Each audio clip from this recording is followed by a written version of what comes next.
Some funerals hide far more than final goodbyes. Bodies that move, photos that change, and phone calls that seem to come from underground. These funeral home horror stories show just how close the unexplainable can really be. Like in the first one, where a 5-year-old boy swears someone was talking to him from inside a coffin. But before we get into the story, make sure you're subscribed so you don't miss any terrifying tales. And tell me in the comments which city or country you're watching from. The heat was the first thing that got to me. Thick, stagnant air that clung to my skin and plastered my shirt to my back. The wake was in one of those makeshift roadside houses. Corrugated metal roof, thin plywood walls, and that odd smell of weak coffee mixed with wilted flowers. Plastic chairs were scattered around, most of them sagging in the middle, and a noisy fan spun lazily in the corner.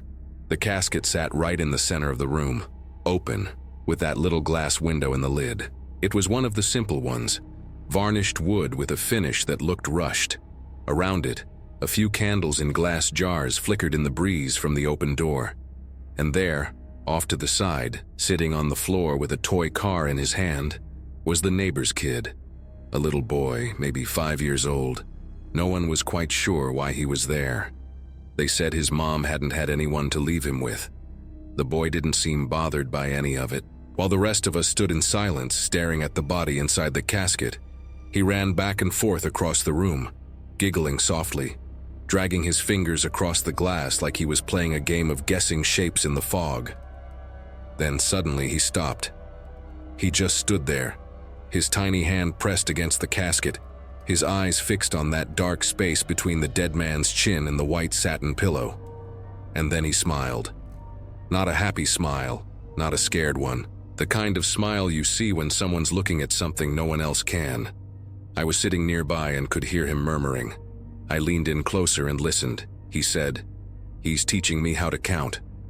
Right then, the fan let out a sharp crack and stopped spinning, like it had heard him too. The women in the back made the sign of the cross, and one of them whispered a "Hail Mary."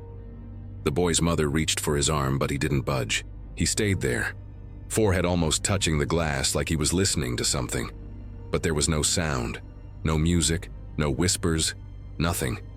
Just that heavy, suffocating silence, like the room had been sealed under a thick blanket. I don't know what came over me, but I moved closer. I peered through the glass, trying to see if anything was wrong.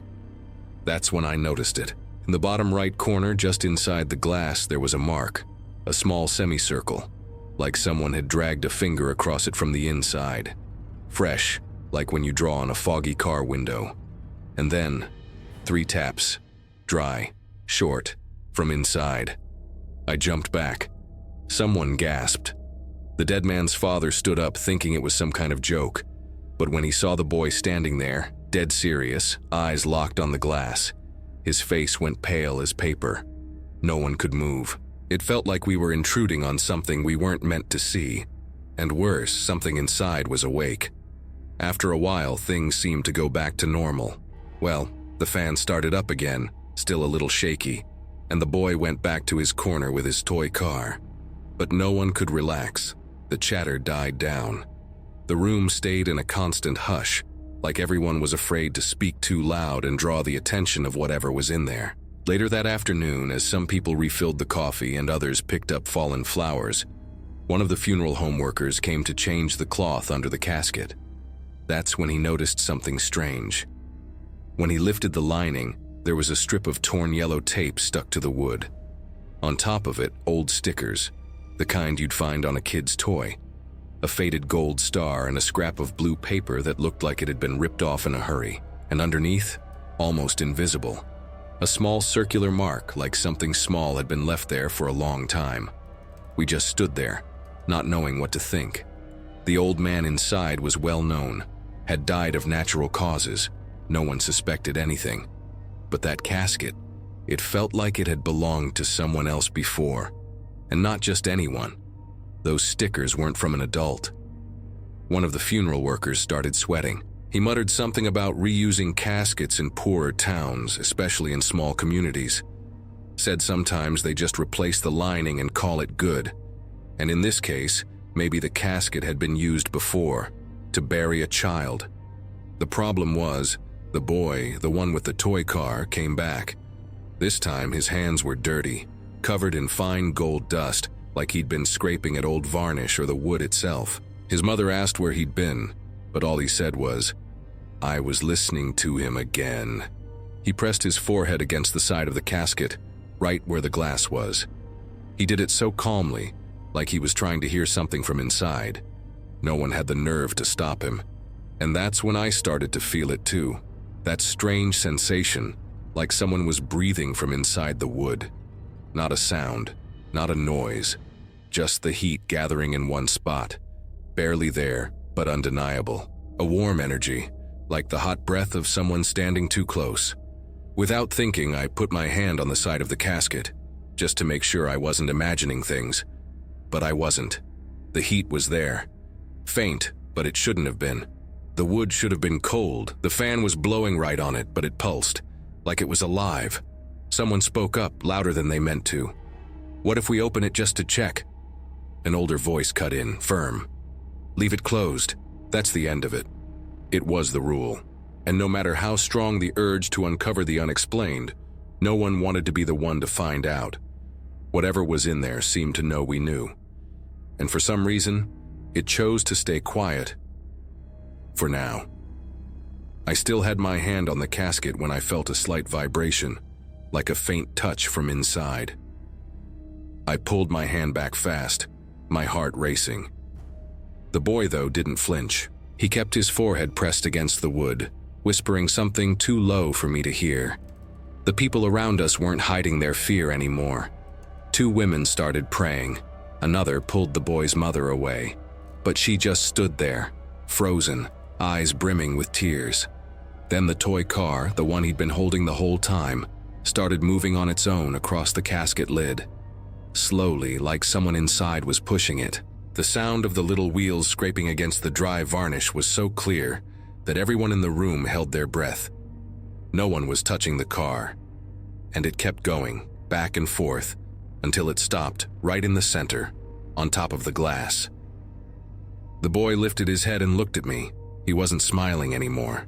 He looked exhausted, like he was carrying something too heavy. His hands were even dirtier now, the gold dust caked under his nails. He whispered, "He wants to come out." At that moment, one of the candles snuffed out on its own, and the fan jammed again, letting out a metallic screech. The air grew heavier, hotter, like all the doors had been shut. I felt a pressure in my chest, that unmistakable feeling of being watched from inches away, even though I couldn't see anyone. It was an energy spreading through the room, sticking to my skin and leaving a metallic taste in my mouth. The boy's mother rushed over and tried to pull him away. He resisted. He shouted something no one understood, like he was repeating a phrase he'd been taught. He pounded his hands against the glass 3 times, in the same rhythm as the taps we'd heard earlier. With each knock, a faint mist appeared inside the glass, like breath on a cold window. But it wasn't cold. It was stifling, humid, suffocating. That's when I saw it. On the white satin right at the level of the dead man's chin, a rounded mark began to appear, like someone inside was pressing their forehead against the fabric. The mark grew slowly, silently. The boy pressed his own forehead to the same spot from the outside, like he was completing the gesture, and he stayed perfectly still. I didn't think. I just put my hand on the casket again, trying to pull him back. The wood was hot, really hot, almost burning, like holding on to something alive. In that instant, I felt a gentle force pushing against my fingers, not outward, but inward, like something wanted me to open it. I yanked my hand away, stumbled back, and nearly fell. People were screaming, praying, some running out of the room. The toy car clattered to the floor. The boy stayed there, pressed against the glass, his eyes wide, not with fear but fascination. He was breathing fast, like he was learning to count his own breaths. I could still hear those 3 taps echoing from inside, even after they'd stopped, steady, childlike. As daylight began to creep in, the mist inside the glass slowly faded, like it was being pulled back. The fan spun normally again, and the candles burned down to nothing. But on the satin, right where the mark had been, there was a perfect circle, the size of the boy's forehead, a mark no one could explain. The workers closed the casket and took it away without looking back. On my way out, I saw the boy smiling again, but it wasn't the same smile as before. He was holding something in his closed fist. As he passed me, he dropped a small yellow plastic ball from a Kinder Egg onto the floor, with a crooked star sticker on it. I picked it up without knowing why, proof of an exchange no one had authorized. When I looked up, he was already gone with his mother. I've never forgotten that feeling of heat coming from inside the wood, or those taps in the rhythm of a child learning to count. To this day, whenever I walk into a wake, I watch the kids. If they suddenly stop and stare at the casket, I know it's time to leave. Because sometimes what's inside isn't just who you think it is. Creepy, right? What did you think of that story? What score from 0 to 10 would you give it? Drop your opinion down in the comments.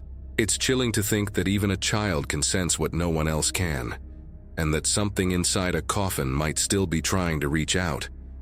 The story you're about to hear shows what happens when a dead body seems to respond to an invisible call.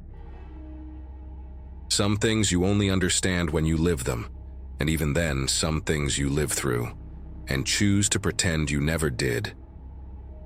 Salvador's wake was on a stifling Monday, the kind where even the fan seems too tired to move. The funeral home's viewing room was small, dimly lit, and the thick smell of reheated coffee mixed with the cheap perfume of wilted flowers. A vase of purple wandering Jew sat by the window. The petals fell to the floor like they'd given up on holding on to life. Salvador was a mason, a quiet man kept to himself, but a hard worker. He died in a strange accident, officially a fall, though some whispered he'd been complaining about dizziness for weeks. When he arrived, his face was untouched, but there was a poorly stitched scar just below his left ear. A gash running from his jawline down his neck like someone had tried to sew something back together from the inside. It didn't look like an accident. It looked like a door or a crack. I helped prepare the body. I've worked at this funeral home for over 8 years, so I've seen my share of things. But that night, everything felt different. The lights flickered now and then, and the old fan spun lazily, only spreading the scent of rotting flowers and melted wax. His widow, Maria, insisted we slide a folded card under the mattress in the casket to adjust the angle. She said Salvador was leaning too far to the left, like he wasn't comfortable. We did it. We also tucked some scented cotton near his neck to mask the smell the embalming hadn't quite covered. Everything seemed fine. Quiet sobbing, the occasional whispered prayer, until I saw it. It was subtle, very subtle, but I saw it. Salvador's head turned, not much, maybe 2-3 degrees, like he'd tilted his ear toward the window. I blinked, figured it was my tired eyes playing tricks. But when I looked around, I noticed others had frozen too. An older man raised his eyebrows slightly. Salvador's niece, a girl of about 12, tugged her mother's sleeve and nodded toward the casket. But no one said a word. It was like everyone had silently agreed not to acknowledge it. The mood in the room shifted. The heat felt heavier. The fan whined, and the wandering Jew outside, it moved. Not with the wind. It pulsed, expanding and contracting slowly, like it was breathing. It was like something was there, behind the plant, watching through the window bars. And the strangest part? The window was closed. Later that night, after most of the visitors had left, only Maria, Salvador's 2 brothers, and I remained.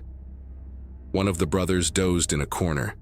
That's when I noticed something else, a shadow on Salvador's neck. At first I thought it was just a trick of the light, but it wasn't. It looked like fingerprints, like someone had gripped him hard, dark, dense, and it hadn't been there earlier. I went to the window to crack it open, to let some air in, but a cold gust hit my face. With it came the smell of damp earth. Not the street, not rain, the smell of a grave, of dirt under fingernails. I turned back and saw Salvador's head still tilted to the side, more than before. Around 2 a.m., I found a piece of paper on the floor, damp. It looked like it had fallen from Salvador's jacket pocket. I picked it up, a doctor's visit summary, his name at the top, a date from the previous month, and below it, marks. Like wet, cold fingers had pressed into the paper. The words were smudged, but I could make out neurological urgency. My stomach twisted. The paper had fallen against the wind. I saw it.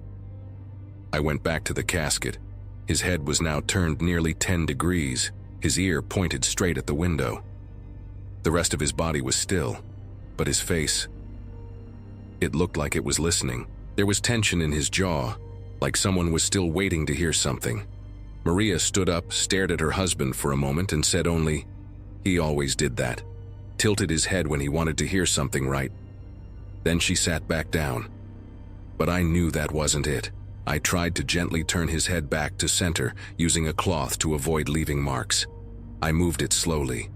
But Maria stood again, came over, gripped my arm firmly, and said, "Leave it. He needs to look that way." I swallowed hard. I stepped back. The wandering Jew kept breathing. The shadow on his neck seemed darker now. The smell of damp earth lingered, and every so often the fan let out a sharp crack, like it was struggling to remember how to work. The next morning, when they took the casket to the cemetery, Salvador's face was still turned toward the window. It was like the position had set. As they lowered the casket, the gravedigger dropped a clod of earth too soon. The sound was hollow, heavy. The dirt seemed to know where it was falling. Maria didn't cry. She just stood there watching, and when it was over, she said something that stuck with me ever since. "He heard what he needed to. Now he can rest." Since then, I've never questioned it when I see a body move during a wake. I don't tell anyone. I don't try to fix it. I just leave it be. Sometimes the dead just need to look where they're called. Bizarre. If seeing a body move is already disturbing, imagine when even a simple photograph seems to come to life. The next story involves a portrait that was never supposed to change, but did.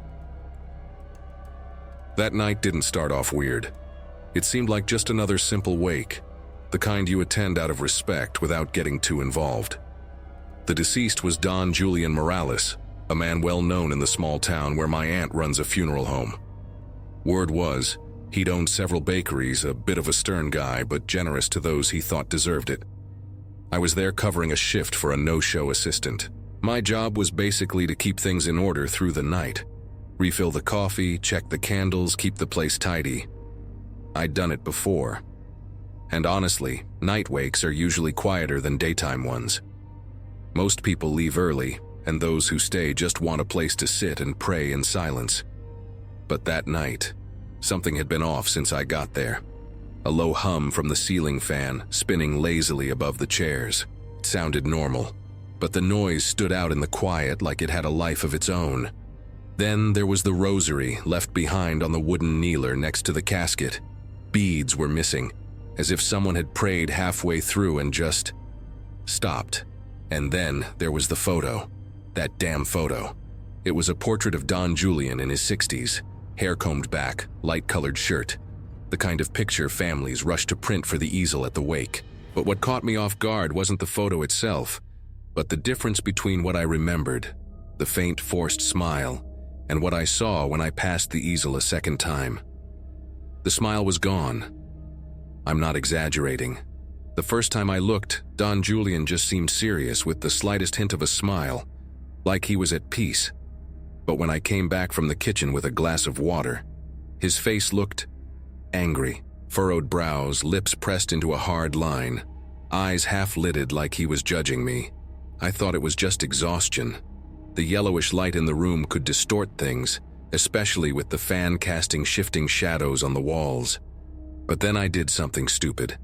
I pulled out my phone and found the original photo the family had sent in the funeral home's group chat. There it was, the same portrait. But in the photo on my phone, he was smiling. Not much, but he was smiling. The image in the frame, though, still had that closed-off, almost aggressive look. And what really sent a chill down my spine was the glass covering the portrait. It felt cold. Not just cool, cold, like touching a rock in the middle of the mountains. The rest of the room wasn't like that, just that glass. I stood there for a few seconds trying to figure out what was happening. Then I noticed something else. The head in the portrait seemed slightly tilted to the left, different from its original position. His cheekbones were sharper, his cheeks hollowed, like someone had pulled his face inward. I took a step back without thinking. This wasn't normal. It felt like the frame was watching me. Not with the eyes in the photo, but with the intent behind them. Like the image was aware I was trying to understand what was going on. I went back to the kitchen, left my phone on the counter, and took a deep breath. I didn't want to seem crazy. I even considered that someone might have swapped the photo. I returned to the room, took another deep breath, and slowly approached. No one else was there.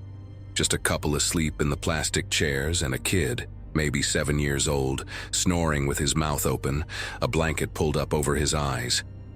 Then came the part that stuck with me the most. The portrait moved, slowly, like it had been nudged by a breeze that didn't exist in that room. It turned toward me. Not much, maybe half a centimeter, but enough to make it seem like the head in the frame was trying to follow me. And the gaze felt even deeper now. The shadows around the eyes were darker, the face harder, like a wax mask starting to melt. I touched the glass again.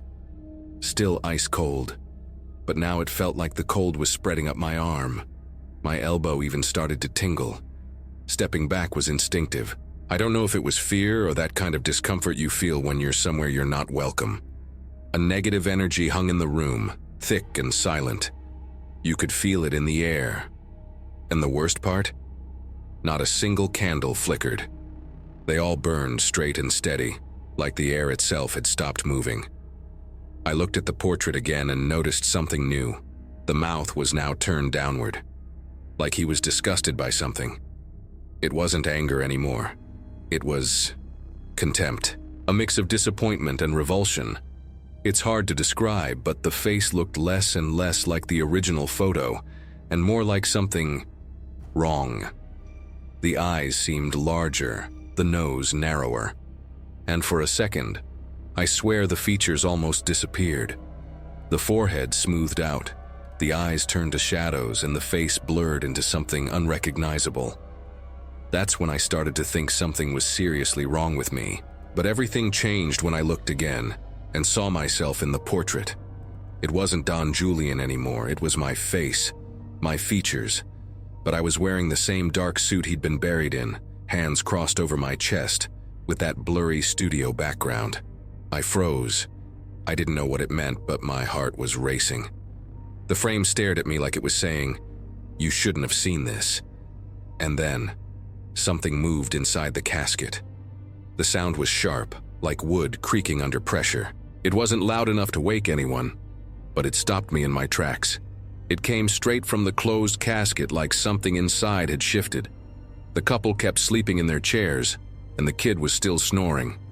Only I heard it. Only I felt that presence. The candle next to Don Julian's portrait burned just as before. Straight, steady, not a single flicker. But now the light reflected directly in the eyes of the photo, and the glow that came back seemed alive. Wasn't a normal reflection. It was like the eyes were lit from within. I took 2 steps back, my stomach twisting. I had the clear sense of being watched, not like someone was behind me. It was deeper, like that thing knew what I was thinking, like it was inside my head. The original photo the family had sent was still on my phone, but it started to flicker. Every time I zoomed in, Don Julian's smiling face distorted. His eyes sank deeper, his teeth became more visible, and the smile started to look like mine. When I looked back at the portrait, it had no face left. The mouth was just a slash, the nose gone, the eyes 2 dark hollows, but it still stared at me. I stepped closer. The glass sucked in the heat, and then suddenly the image changed again. It was my face, me, in the dark suit, in the dead man's place. The creaking sound came again, sharper this time, like fingers scraping against the inside of the wood. The candle still burned straight, lighting up my own eyes in the portrait. I turned the frame toward the wall. The silence returned. For a moment. Then I heard another sound, a drag, like a photo being pushed across the glass. I covered the frame with a cloth, took it to the storage room, and locked it in the cabinet where we keep unclaimed items. 2 turns of the key. The next day I quit. I didn't go into details. Just said I needed time, that this wasn't for me anymore. My aunt respected that, didn't ask questions, but I know she noticed the change in me. I wasn't the same. To this day, I avoid funeral homes, and when I pass by one, I feel that strange cold creep up my back.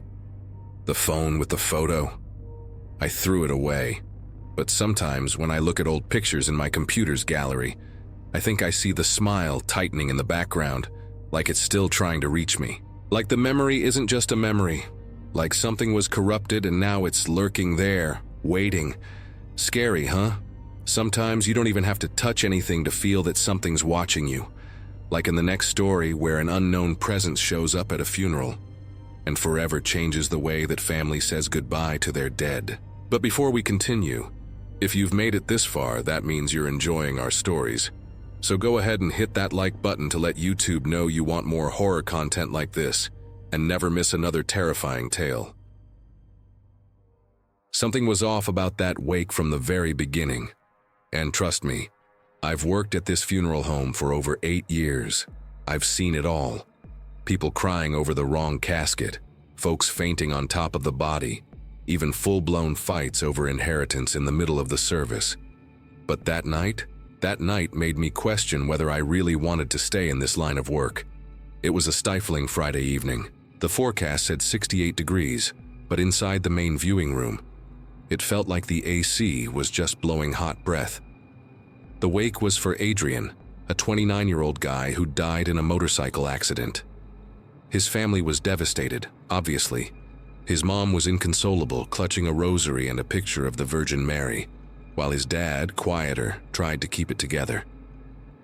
They'd rented room 2, the one with the stained glass windows and the water-damaged wall, right next to the old chapel. The light in there was always kind of yellowish, and the smell, a mix of old varnish and wilted flowers.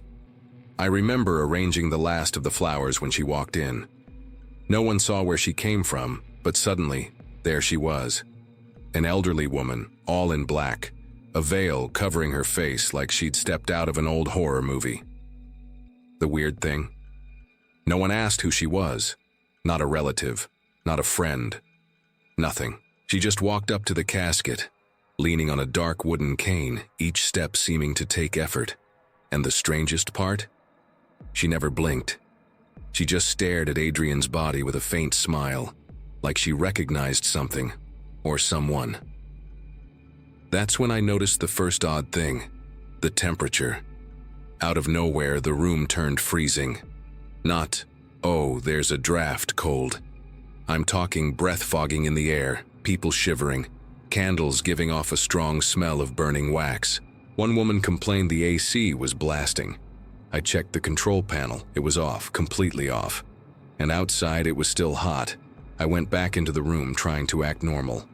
I glanced around and counted the people there, 17, but only 16 had been signed in. I knew because I'd handed out the programs myself. I started moving quietly between the pews, trying to spot the extra person, but every time I recount, it was still 17, like someone was moving without being seen. The old woman in the veil was sitting in the back now, motionless, her cane resting between her knees, her hands gripping it like a scepter. That's when I saw the glass on the casket. It wasn't fogged on the outside, it was fogged on the inside. There were condensation marks like someone had breathed on it from within. 2 small circular marks like hands pressing against the acrylic. The seal was airtight. That was impossible. I called the embalmer, the same guy who'd prepared Adrian's body. He swore everything was normal, said the flowers had been fresh, bought just that afternoon. But when we opened the casket to check the glass, the flowers were already darkening, like they were starting to rot. The smell was strong, almost metallic, like rust mixed with damp earth. Adrian's dad asked us to close the casket again, said it was disrespectful. We did. A few hours later, with the room mostly empty, I heard footsteps in the hallway near the niches, sharp, rhythmic taps, like someone walking with a cane. I went to check. Nothing. No one there. But the sound, It kept going, echoing from a dark corner where even the emergency light didn't reach. I decided to review the security footage. Room 2 had a camera pointed at the center. When I fast-forwarded through the recording, the chair where the woman in black had been sitting was empty the whole time. No movement, no presence. But in the photos taken by guests, there was a shadow, a long, stretched shadow, like a projection on the wall. But the body? Nowhere to be seen. By then, the family was losing it. Several of them started reporting the same nightmare the next night. The old woman sitting on their chests while they slept, pressing the cane into them like she was trying to crush their lungs. Some burned the photos, saying it was to break the bad energy. And then there was the transport of the body. Something I'd never seen before. 4 men lifted the casket to take it to the hearse. On the way, the weight kept changing. One of them swore that for a moment the casket almost felt like it was levitating, like whatever was inside was moving around. 2 days after the burial, the cemetery caretaker called me. Said Adrian's headstone was acting strange. I went with him to check it out, and there it was, a piece of black fabric stuck to the stone like it had melted into it. It looked like a thin, rough patch of skin. We tried washing it off with regular water. Nothing. But when we poured holy water on it, the fabric dissolved, leaving behind a smell of blood, iron, and something rotten. Weeks passed, but on the anniversary of Adrian's death, a year later, dried lilies started appearing on his grave, always arranged the same way, clustered like an old bouquet. No one ever saw who left them. The cemetery cameras never caught anything, and the guards swore they hadn't seen a thing. The woman in the veil. She was never identified, but reports started popping up of people seeing her at other wakes, always dressed in black, always with the cane, sometimes sitting, sometimes just standing near the wall. And every time she appeared, something went wrong. Flowers wilted in minutes, the room turned cold, candles flickered violently. There was even a recent case, a teenager filming his grandmother's wake. When he reviewed the footage, he found a single blurry frame, a dark smudge sitting on the headstone, motionless, faceless, like a presence waiting for something, or someone. I still work here, but ever since Adrian's wake, there are days I just stand there, listening to the hallway near the niches, and sometimes I hear the sound of a cane tapping on the floor. Some people just can't leave, even after death. And some goodbyes never really end. That was creepy. What did you think of this one? What score from 0 to 10 would you give it? Leave your thoughts in the comments.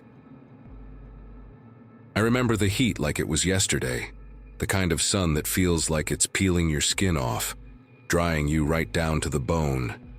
The San Felipe Cemetery looked more like a grill than a resting place. The ground was so hard the gravedigger had to stop 3 times just to sharpen his shovel. And the tombs there, they were all white, too white, like someone had slathered them with fresh lime the night before. They looked like scabs, you know? Scabs cracking under the weight of time. Donnie, was buried there on a Tuesday afternoon. And the whole thing was run by my Aunt Imelda, who's always had ideas. She insisted on putting his phone in the casket with him. Placed it right over his chest, on top of his starched shirt, screen facing the sky. Said it was so he could talk to the living from the other side, like that was the most normal thing in the world. Nobody argued. Aunt Imelda's always been the kind of woman you don't cross. The image stuck with me. The phone's dark screen reflecting that cloudless sky. It looked like a black window opened to nothing. I didn't sleep well that first night. Maybe it was the heat, or the smell of wilted flowers clinging to my clothes, or just that gut feeling that something wasn't right. But at 2:14 a.m., my phone buzzed. It was a voice message. The number, it was Donnie's. I froze, just stared at the name on the screen. Donnie, voice 1. I figured it was a prank, someone messing with his number before it got deactivated. But when I hit play, the breathing was wet, heavy, like it was coming from somewhere tight, suffocating. Someone with lungs full of dust or dirt. No words, just that insistent, congested sound, until barely audible at the end, a whisper that clung to my ear. Matt, My name. The way Donnie always said it. I didn't sleep after that. I deleted the audio and turned off my phone. But the next night at 2:14 again, the phone buzzed. This time it wasn't just audio. There was a photo, blurry like it had been taken in motion. It showed me and Donnie standing in front of my mom's house, smiling. I remembered when that photo was taken, but I'd never sent it to his phone. And I sure as hell didn't have it saved on mine. The next night, another notification, another audio, another photo. Always at the same time. 2:14, then 2:15, then 2:16, like a heartbeat, or a clock counting down. And the weirdest part? Every file was something tied to me. Donnie laughing at a barbecue, a video of him saying my name, a selfie where I was in the background just passing by. None of it should have been on that phone. I started feeling a presence near me, not physical, more like a dark energy dragging itself across the room. Sometimes my phone would vibrate during the day, but there'd be no notification. And every time I touched it, the screen was ice cold, too cold for the heat. Then came the night when I had no signal, no bars, no data, nothing. The whole town was offline, like the world had been unplugged for a few hours. But the messages kept coming. That's when I realized it wasn't just a phone anymore. It was a bridge. The cemetery felt different that night. I hadn't left my house, but I swear I could smell freshly turned earth creeping in through the window. Damp, heavy, mixed with something metallic like old blood. And my phone kept buzzing nonstop, notifications pouring in. Even with no service, like something was pushing signals up from the ground straight into my room. The message that night wasn't just audio. It was a video. The footage showed Donnie's grave, but the camera angle was from below, like it was inside the casket. In the corner you could see the damp wood, the marks from the shovel, and a glimpse of my own shoe at the top. There was no way anyone could have filmed that. My whole body went cold, but I couldn't look away. The video was shaky, full of static, and in the background a rhythmic sound like nails tapping on wood. I ran to the cemetery without thinking, took my phone with me, still buzzing, each notification more disturbing than the last. When I got there, Donnie's grave was sunken in the middle like something was moving underneath. The ground, once hard as rock, now felt soft, freshly dug. And then I heard it. Donnie's old ringtone, the one I'd hear at family parties, playing from underground. It wasn't my phone ringing. The sound was coming from inside the grave. I didn't hesitate, started digging with my bare hands, nails breaking, fingers burning, dirt filling my nose and mouth. I could feel the dampness creeping up my sleeves. With every shovelful of earth, the ringtone got louder, mixed with rhythmic thuds against the casket lid. Like Donnie was tapping out a code or telling me to hurry.